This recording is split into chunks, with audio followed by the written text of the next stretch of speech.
is the most powerful, longest ranged, and possibly fastest jet airplane in the world, the Northrop Flying Wing. With its unique design, the pilot has unrestricted visibility. Weighing 100 tons with full load, the plane requires only a 4,000-foot run. The pilot pulls back his wheel, and the wing climbs steeply into the air, with smoke clouds from its jets indicating the tremendous power generated at takeoff. The 172-foot wing is ideal for lightning flight at high elevation. With its knife-like leading edge, there is little air drag, and every portion contributes to its lift. Now, a preview of the flying wing transport of tomorrow. The midsection provides ample room for 80 passengers. Spaciousness keynotes the luxurious main lounge, extending 53 feet inside the wing. And future air travelers will really see something. Through the plexiglass windows of the front wing edge, passengers have an unimpaired view of the Earth unrolling thousands of feet below. And the bar will raise the spirits of those who don't feel high enough in the stratosphere. The flying wing has the stability of a fine club, and refreshments can safely be wheeled in. This new device is an electromagnetic table holder. The public quickly accepts all the miracles that science provides. Even skyliners like this will become commonplace. But the giant flying wing is more than a super streamlined airplane. It is the fulfillment of scientific vision and symbolizes the practical dreams of science for our world of tomorrow.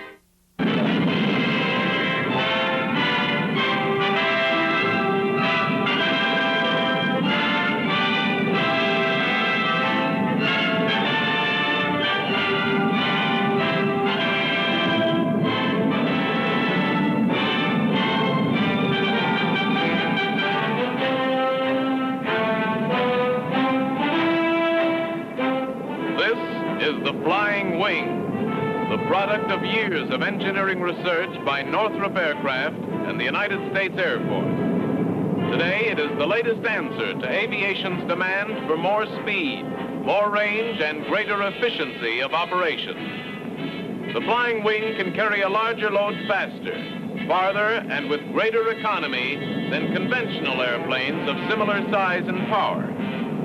Since the Wright brothers airplane first flew at Kitty Hawk in 1903, Americans of this century have seen great advances in air transportation. Few men indeed can see the flying wing in operation without saying, the plane of tomorrow is flying today.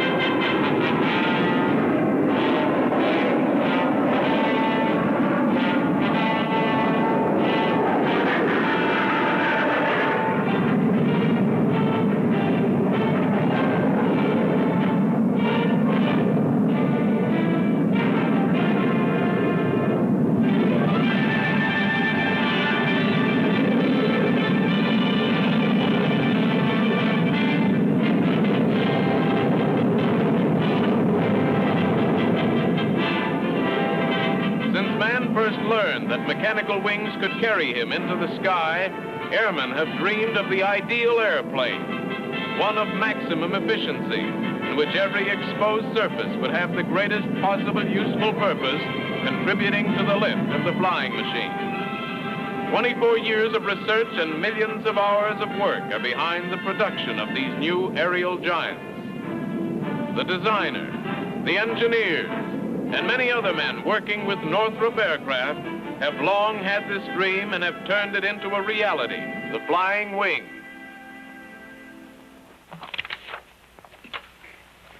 This aeroplane was developed as an effective way to solve the old problem of reducing drag. Drag's rather hard to describe. A simple definition is to say that it's the resistance of the air to an aeroplane's forward passage. You felt drag by putting your hand out of a car window, and probably you've noticed that you can reduce it by turning your hand edgewise, presenting less surface to the wind. In the flying wing, we've reduced drag by designing an airplane with a more efficient form. Its shape creates less resistance to forward motion and passes through the air more easily. Here, I'll illustrate it for you.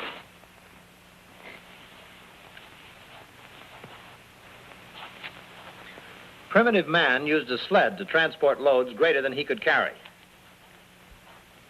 This sled rubbed on the ground, just as aeroplanes rub against the air. It took sheer power to overcome the friction or drag of this conveyance. The larger the sled, the more drag surface it presented, and consequently the more power was required to overcome this drag. The logical solution lay in reducing drag to a minimum. So man developed the wheel, which permitted transportation of equal loads with greatly reduced power, or increased the loads and speed with the same amount of power. Since the beginning, aviation design has been confronted with much the same problem as was primitive man.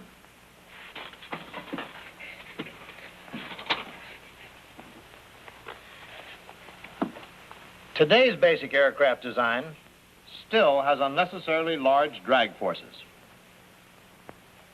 The engines, cowlings, and the nacelles, the tail surfaces used for stability and control, the bulky extended fuselage. They all are causes of drag. Drag to be overcome at the expense of speed, operational range, payload, and power. In the flying wing, we have reduced drag by removing the external engines, cowlings, and the nacelles, the tail surfaces, and finally the fuselage itself. Now we sweep back the wings for purposes of balance, control, and stability. And we see a picture of the basic flying wing. And that briefly is what has been done about the problem of drag. Rather than try to overpower it, we've reduced it, knowing that when we eliminate the cause, we eliminate the effect.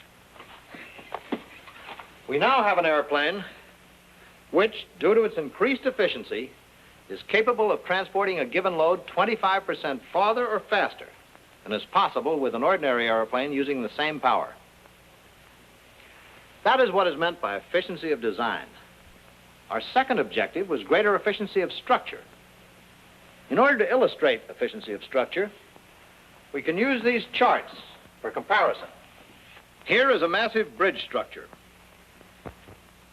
Massive because of the engineering principles involved. Notice that all loads are transferred to central, concentrated points. This requires a ponderous, expensive structure to sustain the loads and resist the applied stresses, stresses that are multiplied in turn by the leverages of the spans. Now here on the same highway, carrying the same traffic load, is an economical causeway type of bridge. It does the same job as the first bridge, with a much simpler structure and a fraction of the material. The answer is simple. Stresses are absorbed and weights are sustained by the individual units or pilings. And in the same way, this comparison may be applied to conventional and all-wing aircraft. In the ordinary type, the lift which carries the load works on the wing from tip to tip, but the bulk of the weight is centrally located, necessitating heavier wing construction, particularly at the roots or points of suspension. In the flying wing, the same weights, distributed over the span of the wing, are sustained by individual areas or lift forces, permitting a large saving in structural weight at no sacrifice of strength. This saving is convertible to additional payload or fuel. And that, very simply, is what is meant by efficiency of structure.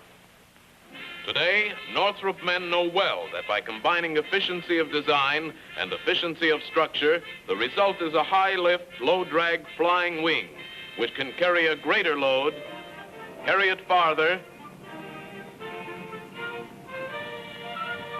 carry it higher, and carry it faster than conventional airplanes of similar size and power.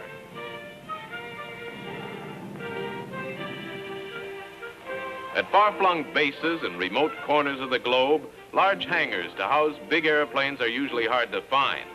When these planes are repaired and maintained, the men must work in the open, often in bitter weather, which slows them down and makes the task far more difficult and costly in time and money. But not the flying wing. To shelter the wing requires only a small and modest structure, hardly more than a large Quonset. Placed on dollies, the wing can be trundled sideways into its hangar, a hangar that is small, economical, and easily constructed. As easy to maintain as it is to house, The flying wing is built low to the ground and can be easily serviced. Short ladders or low platforms available at any airport are all that are required to reach almost any part of even a large flying wing. Where outdoor storage is necessary, especially during cold weather, this is a great aid when all surfaces must be cleared of ice or snow prior to takeoff. With these additional advantages, it is little wonder that forward-thinking aviation experts already are envisioning the day when giant flying wing transports will enable world air travelers to fly faster and farther at reduced fares in a degree of comfort surpassing the most modern ocean liner. Tailless folly, I calls it. Well, sounds as if someone has an opinion on the flying wing. Now I ask you, who ever heard of airplanes without tails? Birds have tails, haven't they? If they didn't need them, they wouldn't have them. Flying wings. Huh. Now there's a real expert, an authority on any subject. His ancestors were all authorities, too. For instance, Steamboats. Bah. It's ridiculous. Who ever heard of a boat without sails? Fulton's folly, I calls it. Steam trains. Ah, it's ridiculous. Who ever heard of cars without horses? 18 miles an hour, they say. Flying machines. Ah, it's ridiculous. Who ever heard of a man flying? Never be practical. Who ever heard of an airplane without a tail? No stability, I tell you. Won't be able to fly. They'll never get that thing off the ground. They should have asked me. I've studied a little bit about airplanes.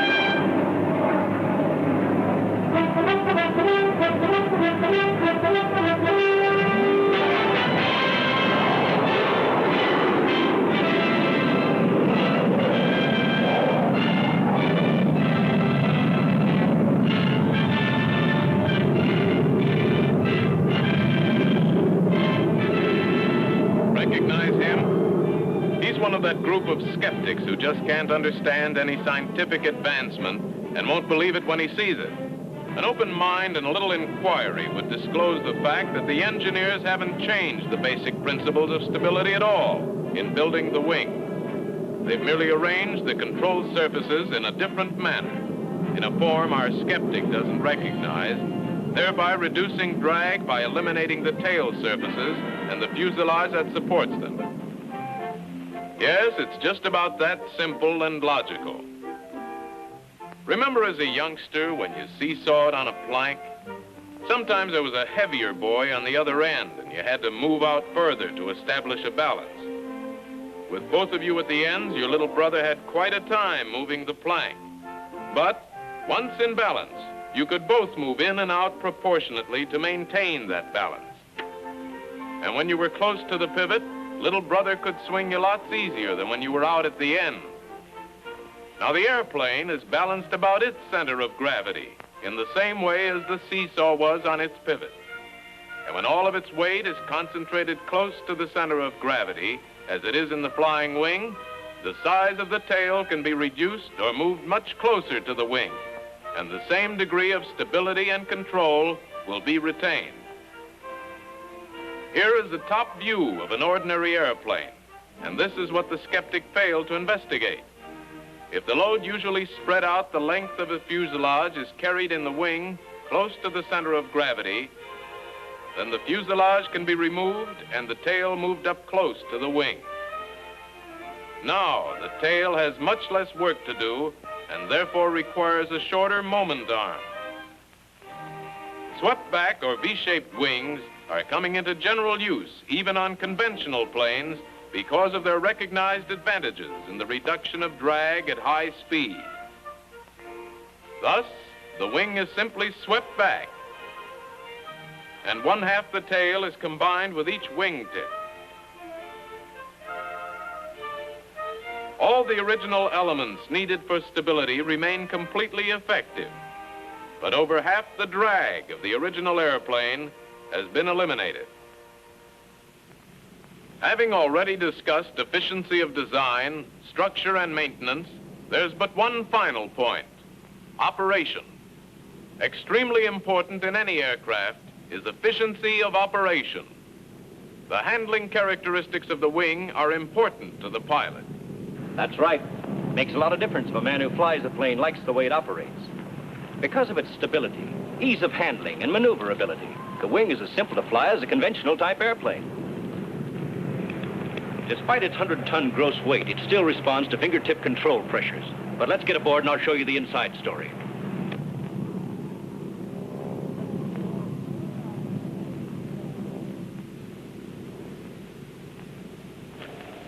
First, the controls. The flight controls in the cockpit operate in a normal fashion and differ very little from those in a conventional plane. Foot pedals operate the rudders, which consist of double split flaps, similar to dive flaps, located at the wingtips. When a rudder pedal is depressed, the flaps open to produce drag at the required wingtip. Here's an easy way to explain the action of wingtip rudders.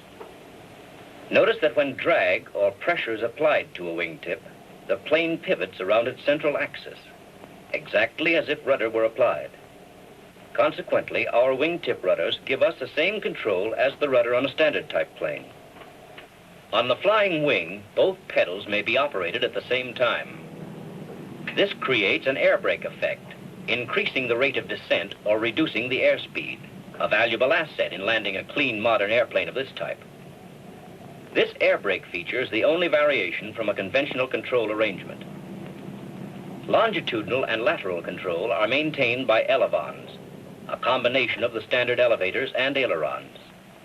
When the control column is pulled back, the elevons, located just inboard of the rudders, are moved upward, causing the wing to climb. Forward movement of the control column moves the elevons downward, resulting in an opposite or diving effect. These operations of the control column and the elevons produce the same effect as the elevators on a conventional type airplane. Lateral rolling effect is achieved by operating the control wheel in the normal fashion. This works the elevons in the same way that ailerons are operated on a standard ship. For example, turning the wheel to the left raises the left elevon and depresses the right, causing the airplane to roll to the left. By turning the wheel to the right, the plane will roll to the right. The plane can either climb and turn or dive and turn by using longitudinal and lateral control at the same time.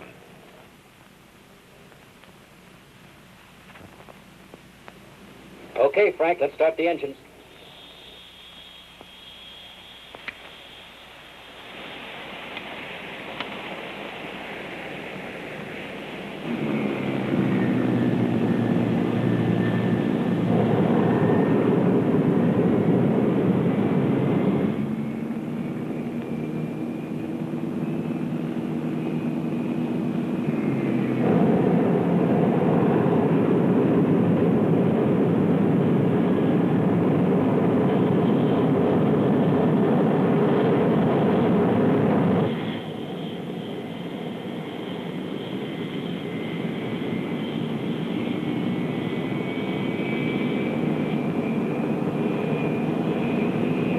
Hello, Tower. This is Air Force 2367. Taxi clearance, please.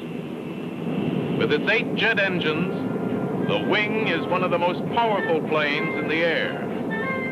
Ground handling and taxiing are identical to that of any other large airplane having a steerable nose wheel. This ease of handling simplifies parking and storage operations.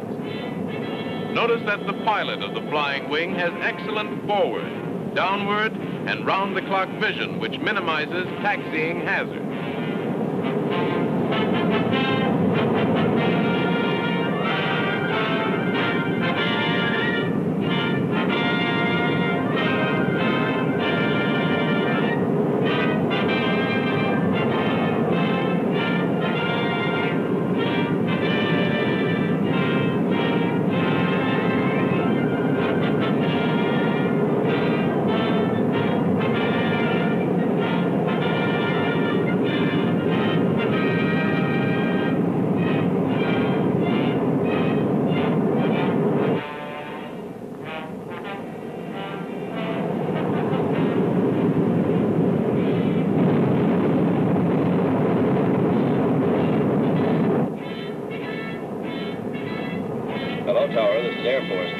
2367, ready for takeoff. Over. Air Force 2367, this is the tower. Clear for takeoff. 2367, roger.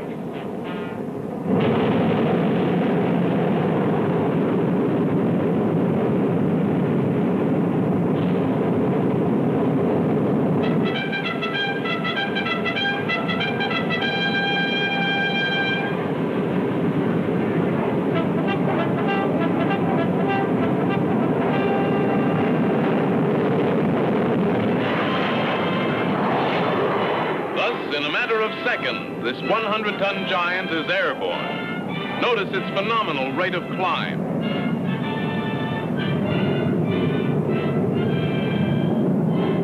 Ease of operation, together with low noise and vibration levels, make long-distance operation almost a pleasure. Because of the pressurized cabin and temperature control, grueling hours of long-range flying can be accomplished with a minimum of pilot fatigue, even at altitudes above 40,000 feet. As pilots know, the flying wing is an easy plane to handle.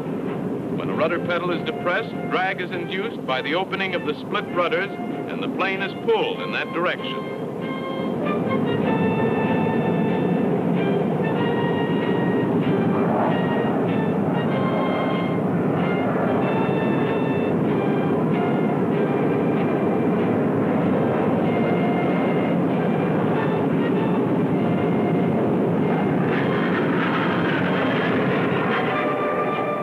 Both rudders are depressed, an air brake effect is created for short approaches or steep descents over landing hazard. Normal control column movement results in a climb, a dive, or bank as desired.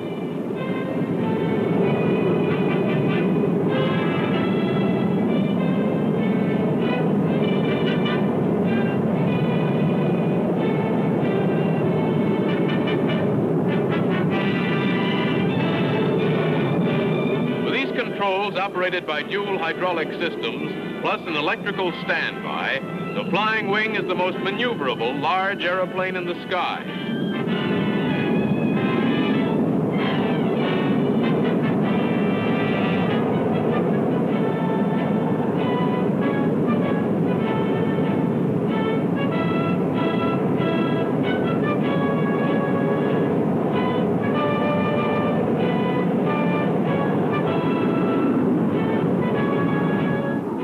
Proved and powerful weapon, a plane that can hold its own against enemy fighters.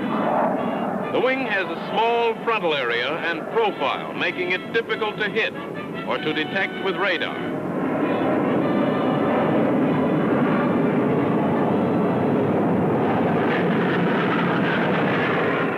With its relatively low wing loading and high speed, the wing is capable of defensive or offensive maneuvers that would stall out most fighters, particularly at high altitudes, where the rarefied air places limitations on airplanes with high wing loading. Imagine you're an attacking pilot. Not much to hit in this slim, clean line, is there? Especially if it's going away at more than 500 miles an hour. Should one or more engines be knocked out, the wing is still a formidable fighting machine. It can be effectively maneuvered by making a slight adjustment in trim. Even with all the engines on one side inoperative, it has good performance, flies easily and efficiently. As a bomber, a long-range high-payload cargo carrier, or a giant passenger transport, the sleek, knife-edged flying wing has as its keynote efficiency. Efficiency of design, efficiency of structure, efficiency of maintenance, and operation. It is the most useful and efficient airplane the world has yet seen.